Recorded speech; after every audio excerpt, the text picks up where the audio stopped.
6, 7. Being with buddies is being in heaven. 7 are the colors, 7 are the cause. When we together stronger than a sword. याद आएंगी हमें वो घर और गलियां, झगड़े थे जहाँ जहाँ थी प्यारी दुनिया। भूलेंगे न हम तुमको यारो, रूठेंगे न हम तुमसे यारो। याद आएंगी हमें वो घर और गलियां, झगड़े थे जहाँ जहाँ थी प्यारी दुनिया। भूलेंगे न हम तुमको यारो, रूठेंगे न हम तुमसे यारो। अब तक आपने देखा दोनों टीमें सारे गिले शिकवे भूलकर मिलकर प्ले की तैयारी करती हैं। ड्रामे में दिखाया जाता है कि किस तरह भगत सिंह अशफाकुल्लाह से मुलाकात करते हैं और साथ ही ग्रीन रूम में चल रही तैयारियों को भी दिखाया जाता है। उधर खान अब्दुल गफ्फार खान का किरदार निभाने वाले आर्टिस्ट गायब हैं और पूरा यूनिट उन्हें ढूंढ रहा है। आइए अब देखते हैं कारवाने आजादी की 12वीं किस्त। यार ऐसे ऐन मौके पर कोई आर्टिस्ट कैसे गायब हो सकता है? यार अब क्या करें, ये तो बहुत बड़ी प्रॉब्लम हो गई है। अगर ये ना आए तो कैसे संभालेंगे सब कुछ? अरे सब खत्म हो जाएगा। ठीक कहा यार, पर अब करें क्या?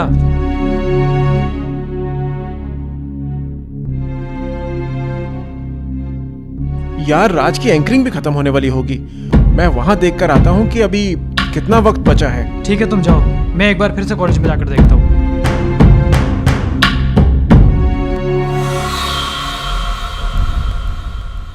बी अम्मा ने अपनी तकरीरों में सबको मुखातिब किया, उनको भी जो अंग्रेजों का साथ दे रहे थे और वो जो अंग्रेजों से कुछ फायदा मिलने की वजह से उनका साथ दे रहे थे। मैं तो ज्यादा दिन तक जिंदा नहीं रहूंगी, लेकिन मेरे बाद मेरी बातें आपको जरूर याद आएंगी।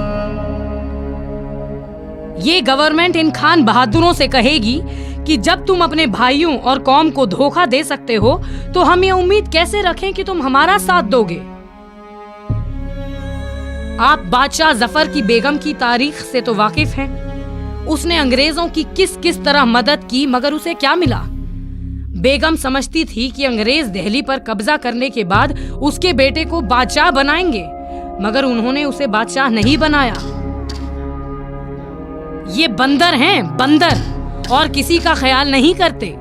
जो अंग्रेजों को नहीं समझते वे दरअसल मुगालते में हैं और उनकी हर बात को सिर्फ धमकी समझते हैं।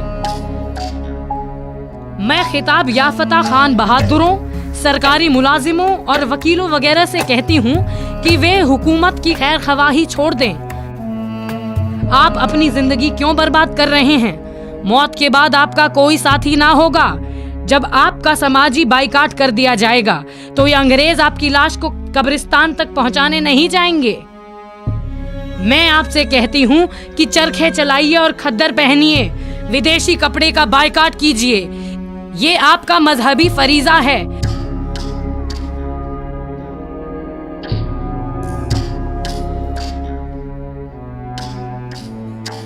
मैं आपको शौकत और मोहम्मद अली की तरह समझती हूँ।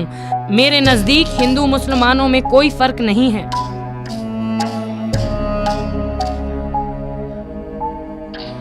ऐसी थी भी अम्मा, जिसने जैसा कहा वैसा किया।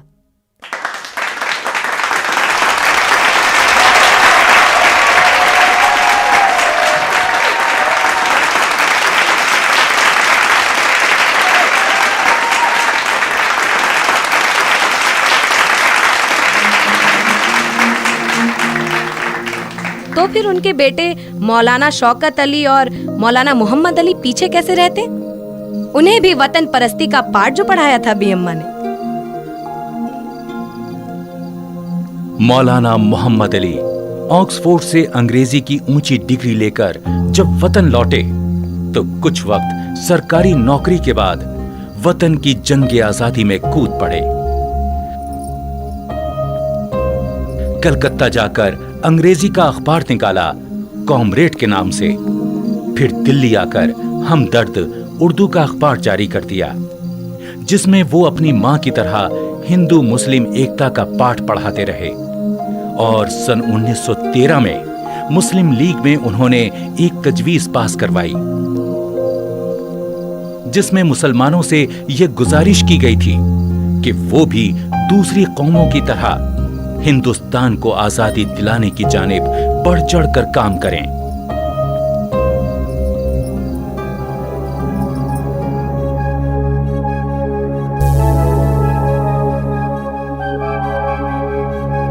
ओह, ये जनाब टॉयलेट में है, मैं अभी आता हूं।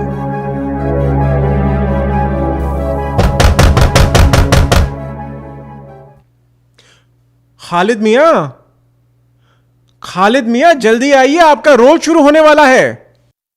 अरे इरफान मियां, ये इश्क नहीं आसान, बस इतना समझ लीजिए, एक आग का दरिया है और डूब के जाना है।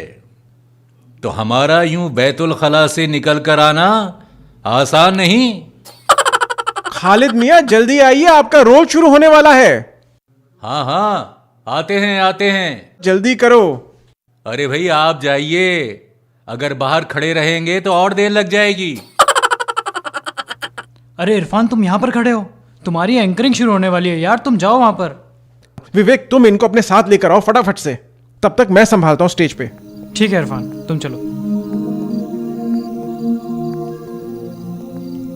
16 सितंबर सन 1914 को कामरेड अखबार में एक ऐसा वतन परस्ती का आर्टिकल लिखा कि अंग्रेज सरकार बौखला गई। दोनों अखबार हमदर्द और कामरेड की जमानत जब्त कर ली गई। सन 1915 में मौलाना शौकत अली और मौलाना मोहम्मद अली को अंग्रेज हुकूमत ने गिरफ्तार कर लिया और अली बिरादरान 4 साल तक अंग्रेजी कैद में रहे। अपनी माँ बी अम्मा की तरह वो भी गांधी जी के साथी बन गए। गांधी जी ने अली बंधुओं के साथ खिलाफत मुहिम में हिस्सा लिया। साथ ही साथ अली ब्रादरान ने गांधी जी के असहयोग आंदोलन को भी आगे बढ़ाया। विशाखापट्टनम में एक वतन परस्ती की तकरीर के जुर्म में अंग्रेज सरकार ने अली बिरादरान को 2-2 साल की सजा सुनाई।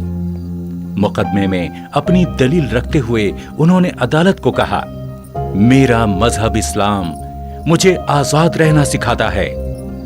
मैं हिंदुस्तान की आजादी चाहता हूं। बरतानवी सरकार इसकी मुखालफत करती है। अब मेरे लिए सवाल यह है कि मैं किसका कानून मानूं, अल्लाह का या फिर बरतानवी सरकार का। जब दोनों कानूनों में टकराव है तो मैं अल्लाह का ही कानून मानूंगा। खौफे गम्माज़ अदालत का खतादार का डर है, जहां इतने वहां खौफे खुदा और सही।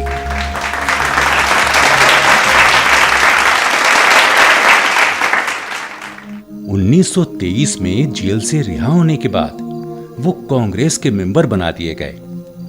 1931 में गोलमेज कॉन्फ्रेंस में, जो बर्तानिया के प्राइम मिनिस्टर रैमसे मैकडोनाल्ड ने बुलाई थी, उसमें हिस्सा लेने के लिए वो बीमारी की हालत में भी लंदन गए।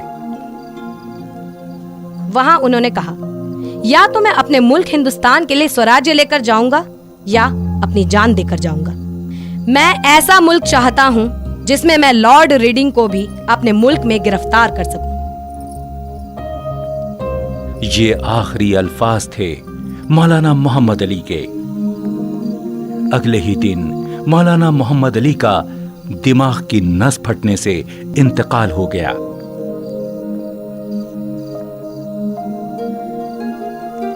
ये दास्तान थी एक ऐसी वतन परस्त माँ और उसके बेटों की, जिन्होंने जंगे आजादी में अपनी पूरी जिंदगी लगा दी। बुझ गई मगर रोशनी बिखर गई, सवेरा होने लगा।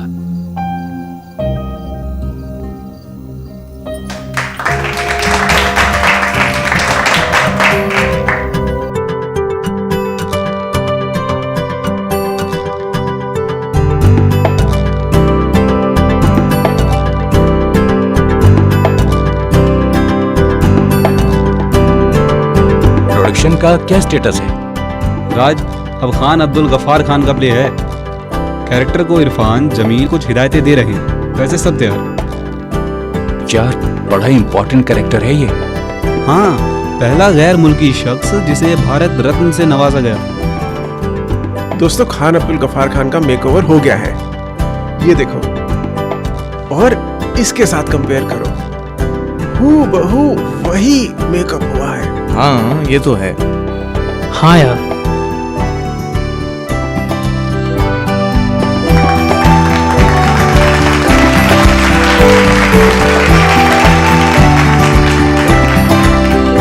मैं अकेला ही चला था जानिबे मंजिल, मगर लोग साथ आते गए, कारवां बनता गया। हम सब आप हाजरीन का हमारे इस प्रोग्राम में खैर मकदम करते हैं। हाजरीन, वो कारवां जिसमें हिम्मत हो, सब्र हो, मंजिल तक पहुंचने का जज्बा हो, जो तब तक ना थके जब तक मंजिल तक पहुंच ना जाए, वो कारवां एक ना एक दिन अपनी मंजिल पा ही लेता है। मगर कई बार मंजिल पर पहुंचने के बाद अपनी हसरतों को संजोना ज्यादा मुश्किल हो जाता है। ऐसा मुजाहिदे आजादी हिंद के साथ भी हुआ।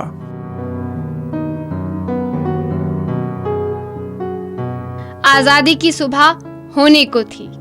अंग्रेजों ने हिंदू मुसलमान के बीच जो फूट के बीज डाले थे वो रंग ला रहे थे। अंग्रेजों ने हिंदुस्तान को 2 टुकड़ों में बांटने की पेशकश रखी, जो कुछ अनमने से कांग्रेस ने भी मान लिया। मगर एक मुजाहिद ऐसा था जो इस पेशकश के एकदम खिलाफ था, क्योंकि उसने तो पूरे हिंदुस्तान की आजादी का ख्वाब देखा था। वो टुकड़ों में ख्वाब की ताबीर नहीं चाहता था। खान अब्दुल गफ्फार खान ने टुकड़ों में ख्वाब कहां देखे थे? मुझे जब जब अपने सूबे में लोगों से कुछ कहने का मौका मिला, मैंने उनसे साफ बताया कि मेरी राय में हिंदुस्तान का बंटवारा नहीं होना चाहिए, क्योंकि इसी जमीन पर हम साथ साथ लड़े हैं। हजारों नौजवानों, बच्चों और औरतों ने शहादतें भी दी हैं और दुख झेले हैं।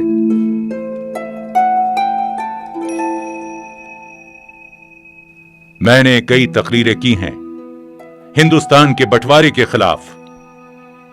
मेहरबानी करके हिंदुस्तान को पाकिस्तान और भारत में मत तोड़िए।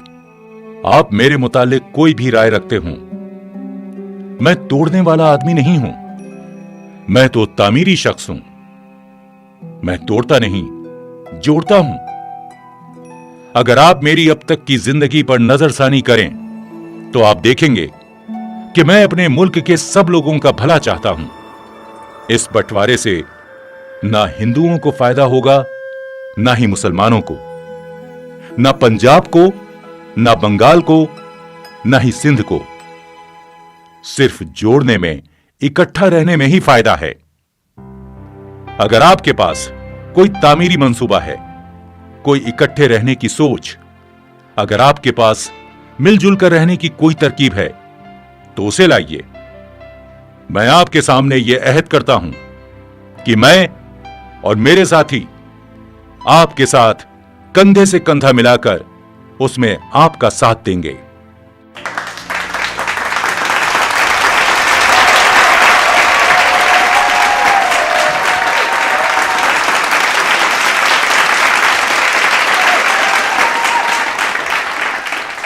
इतनी ठोस और गहरी सोच रखने वाले खान अब्दुल गफ्फार खान एक अलग ही शख्सियत रखते थे। और ये सोच गांधी जी के दिल के बहुत ही करीब थी। गांधी जी भी मुल्क का बंटवारा नहीं चाहते थे। अदद, तशद्दुद, अहिंसा पर भी दोनों के ख्यालात एक जैसे थे। इसीलिए तो खान अब्दुल गफ्फार खान को सरहदी गांधी भी कहते थे। खान अब्दुल गफ्फार खान उस कौम के थे जहां खून की सजा खून थी, जहां बंदूक की गोली चलाते वक्त गुस्से से भरा दिमाग कुछ और नहीं सोचता, जहां कत्ल कर देना कोई बड़ी बात नहीं थी, वहां के थे खान अब्दुल गफार खान, और वो आदमी आखिर तक गांधी जी के साथ अहिंसा के रास्ते से नहीं डिगा, तब भी जब बहुत से दूसरे साथियों ने अंग्रेजों को भगाने के लिए बंदूकें उठा ली थी।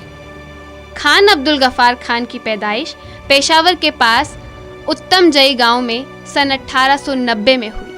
30 साल की उम्र में रॉलेट एक्ट की खिलाफत में एक आम मजलिस में दी तकरीर की वजह से उन्हें गिरफ्तार कर लिया गया।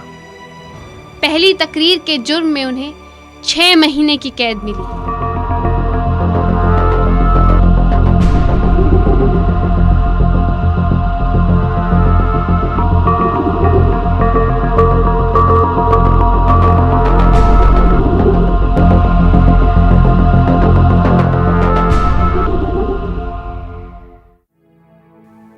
क्योंकि इस सरहदी इलाके में पठान पढ़े लिखे नहीं थे, इसीलिए 1921 में उन्होंने अपने गांव में पहला स्कूल खोला, जिसका नाम रखा आजाद हाई स्कूल। चंद माह बाद खान अब्दुल गफार खान की ये कोशिश भी अंग्रेजों को खटकने लगी और आजाद स्कूल को बंद करने के लिए दबाव पड़ने लगा। अंग्रेज हुकूमत जो आजाद लफ्ज से भी डरने लगी थी, आजाद स्कूल कैसे बर्दाश्त करती और खान अब्दुल गफार खान कैसे मान जाते। उस पठान ने घुटने टेकना तो सीखा ही नहीं था और अंग्रेज हुक्म उदूली को खामोशी से निगल नहीं सकते थे। लिहाजा खान अब्दुल गफार खान को 3 साल की कैद बामशक्कत दी गई। उनको चक्की पीसने का काम दिया गया और जब वो जेल में थे, उस दौरान उनकी वालिदा गुजर गई। मां को खोकर खान अब्दुल गफार खान पूरी शिद्दत से भारत माता को आजाद करवाने की जंग में कूद पड़े और वो गांव-गांव पैदल घूमकर लोगों को अपने ख्यालात और मुल्क के हालात बताया करते। उन दिनों पख्तून जबान का कोई अखबार नहीं छपता था, इसीलिए खान अब्दुल गफार खान ने पख्तून के नाम से अपनी जबान में एक अखबार निकाला ताकि उनकी बिरादरी के लोगों में सियासी अक्ल आए। महात्मा गांधी के सत्याग्रह से मुतासिर होकर खान अब्दुल गफार खान ने भी एक मुहिम चलाई, जिसका मकसद एक यूनाइटेड, आजाद, सेक्युलर हिंदुस्तान बनाना था। इसे हासिल करने के लिए उन्होंने खुदाई खिदमतगार इरादा बनाया। खुदाई खिदमतगार यानी खुदा के बंदों की खिदमत वाले, जिनका लिकर सुर्ख होता था और अंग्रेजी में जिन्हें रेड शर्ट कहते थे।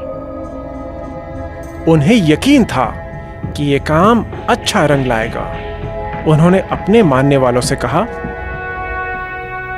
मैं आपको एक ऐसा हथियार देने जा रहा हूं जिसके आगे पुलिस और फौज खड़ी नहीं रह पाएगी। ये दरअसल हमारे पैगंबर का दिया हुआ हथियार है, जिसका आपको पता नहीं।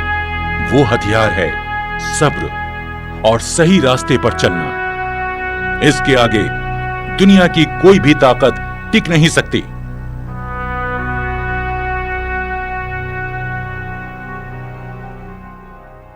इस तंजीम में 1 लाख से ज्यादा लोग भर्ती हो गए। इन्होंने हड़तालों और जलसों से कुछ कामयाबी पाई। रेड शर्ट्स यानी खुदाई खिदमतगारों का मकसद साफ था, और मकसद था सच्चाई और इंसाफ की राह पर चलना। किसी को भी अपनी तंजीम में दाखिल करने से पहले खान अब्दुल गफार खान उस शख्स को एक कसम खिलाते थे। खुदा को किसी किस्म की खिदमत की जरूरत नहीं है, इसीलिए मैं हर इंसान की खिदमत बगैर किसी फर्क के करूंगा। मैं किसी तरह का तशद्दुद नहीं करूंगा और ना ही बदला लेने की नीयत से कोई काम करूंगा। मैं हर उस शख्स को माफ करूंगा जो मेरे खिलाफ हसद या नफरत से कोई काम करेगा। मैं किसी ऐसे काम में हिस्सा नहीं लूंगा जिसका मकसद आपसी या खानदानी दुश्मनी होगा। मैं हर पख्तून को अपना भाई और अपना साथी समझूंगा। मैं हर किस्म की समाजी बुराइयों से परहेज करूंगा। मैं खिदमत के लिए किसी किस्म की कोई उजरत की उम्मीद नहीं करूंगा। सादगी भरी जिंदगी जीने की कोशिश करूंगा और हर तरह की कुर्बानी करने के लिए हमेशा तैयार रहूंगा।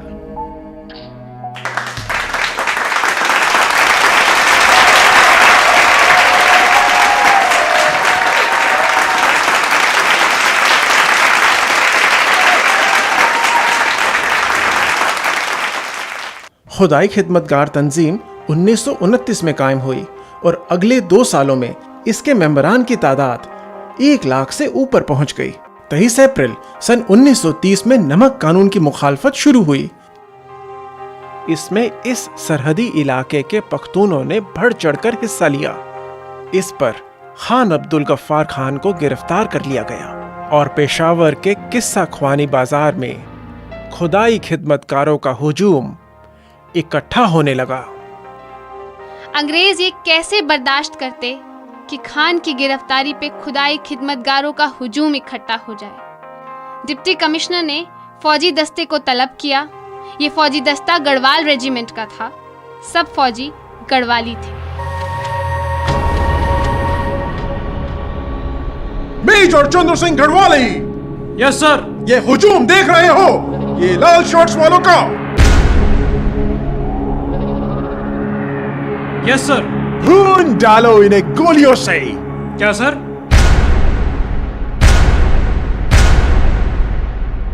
गोली चलाओ मेजर गढ़वाली। सॉरी सर, हम गोली नहीं चला सकते इन पर। क्यों? सर, हम अपने निहत्थे देशवासियों पर गोली नहीं चलाएंगे क्योंकि हम सिर्फ हिंदुस्तान के दुश्मनों से जंग करने के लिए भर्ती हुए हैं। अगर आप चाहें तो हमें तोप के गोलों से उड़वा सकते हैं सर, मगर हम इन पर गोलियां नहीं चलाएंगे।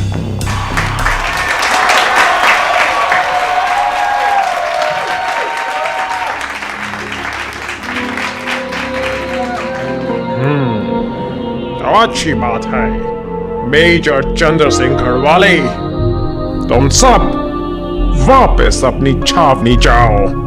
Yes sir.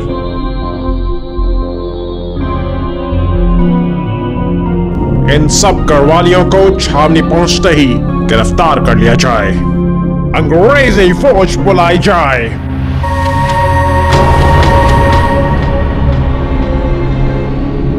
कर्नल, ढूंढ दो इन खुदाई खिदमतगारों को। Yes sir.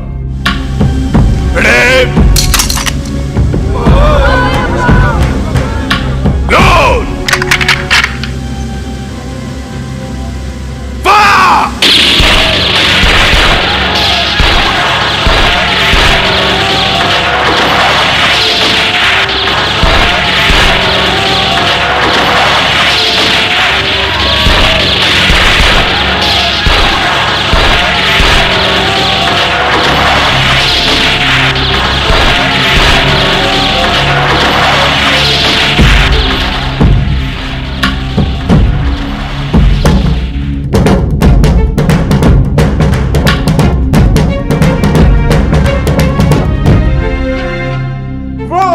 Colonel, thank you sir. अब तुम भी छावनी जाओ। गढ़वाली फौज वहां पहुंच गए होंगे। उनके हथियार कब्जे में कर लो और उन्हें गिरफ्तार कर लो, फिर हम उन पर मुकदमा चलाएंगे। एक हिंदुस्तानी की ये मजाल कि वो आपकी हुक्म अदूली करे, उसे तो सख्त से सख्त सजा मिलनी चाहिए। Of course colonel, of course. हम बहुत गुस्से में हैं। इनकी ये मजाल कि हमारे हुक्म की तामील ना करें। और गढ़वाली पलटन पर फौजी अदालत में मुकदमा चलाया गया। उसमें से ज्यादातर को उम्र कैद की सजा दी गई। 250 पख्तून मारे गए, मगर खुदाई खिदमतगारों ने अहिंसा की राह पर चलते हुए कोई इंतकामी कार्रवाई नहीं की। तमाम पेशावर शहर में कर्फ्यू नाफिज कर दिया गया। ये जलियांवाला बाग के बाद दूसरा बड़ा कत्लेआम था। एक गर्म दिमाग कौम से वाबस्ता होते हुए भी खान अब्दुल गफ्फार खान ने अपने 250 साथियों की मौत के बाद भी अहिंसा का साथ नहीं छोड़ा। हालांकि इस जालिमाना कत्लेआम के बाद उन्हें गिरफ्तार भी कर लिया गया और 3 साल जेल में रखा गया। ये उनका बहुत बड़ा इम्तिहान था। इतना जुल्म, और ये पठान सब्र के साथ सहता रहा। हिंसा नहीं अपनाई उन्होंने।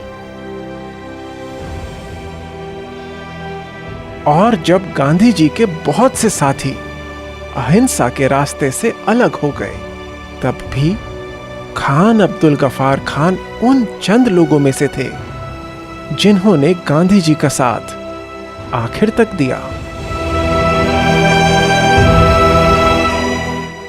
इसीलिए उन्हें सरहदी गांधी के नाम से भी जाना जाने लगा। खान अब्दुल गफ्फार खान ने अपनी जिंदगी के 30 साल अलग अलग जेलों में काटे। उनकी शख्सियत की एक और खास बात यह थी कि वो औरतों के हकूक के भी हिमायती थे। ऐसी शख्सियत का 20 जनवरी 1988 की सुबह पेशावर में इंतकाल हो गया। उनकी वसीयत के मुताबिक उन्हें जलालाबाद, अफगानिस्तान में दफनाया गया। ऐसे इंसान तो सदियों के बाद पैदा होते हैं। इसी वजह से वो पहले गैर मुल्की हुए जिन्हें भारत रत्न से नवाजा गया। इस यौम आज़ादी पर ऐसे मुजाहिदे आज़ादी हिंद को याद करना जो बाद में गैर मुल्की हुआ, हमें याद दिलाता है कि ऐसे और भी गैर मुल्की हुए हैं जिन्हें मुजाहिदे आज़ादी हिंद तो नहीं कह सकते, मगर उनकी पुश्त पनाह जरूर कह सकते हैं। और उनमें से कई यूरोप से थे और कई पूर्व से।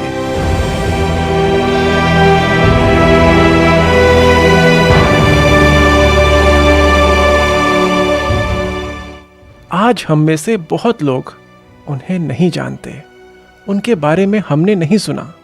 और ऐसे कई और मुजाहिदे हिंदुस्तानी हैं जिनके बारे में हम नहीं जानते और शायद कभी जान भी नहीं पाएंगे। और आज यहां मैं उन सब आज़ादी के दीवानों को सलाम करता हूं।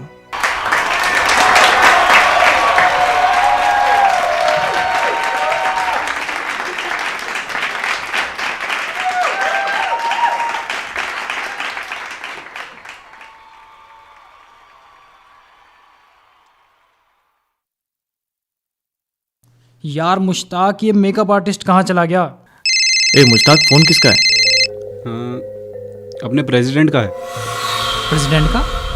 उठा तो। रुक, एक मिनट लाउड स्पीकर पे करिए। ठीक है। हेलो, हाँ बोल यार।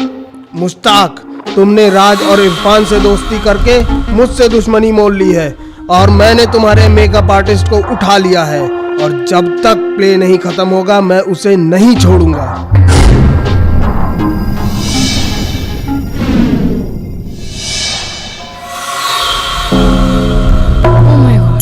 यार अब ये क्या हो गया? मुझे तो बहुत टेंशन हो रही है।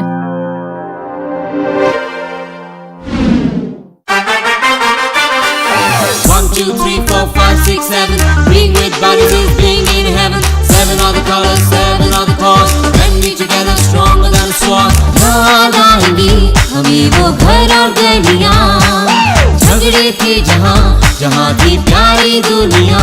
भूलेंगे न हम तुमको यारो, रूठेंगे न हम तुमसे यारो। याद आएंगी हमें वो घर और गलियां, झगड़े थे जहाँ जहाँ थी प्यारी दुनिया।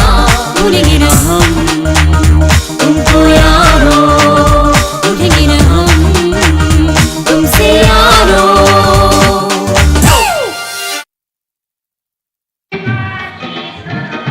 कैसा लग रहा है मैडम? फेशियल कैसा लग रहा है? शादी के पहले आता है सीजन शादी.com का, आज ही डाउनलोड कीजिए। शिलोंग हॉलिडे होम सिर्फ एक बिजनेस ही नहीं बल्कि एक फैमिली भी है। हम सब एक फैमिली की तरह रहते हैं, understand? Shillong holiday home, Shillong holiday home. इस वक्त मुझे ना बहुत घबराहट सी हो रही है। ऐसा लग रहा है कि बस ये सब कुछ खत्म होने वाला है। Shillong Holiday Home, Shillong Holiday Home.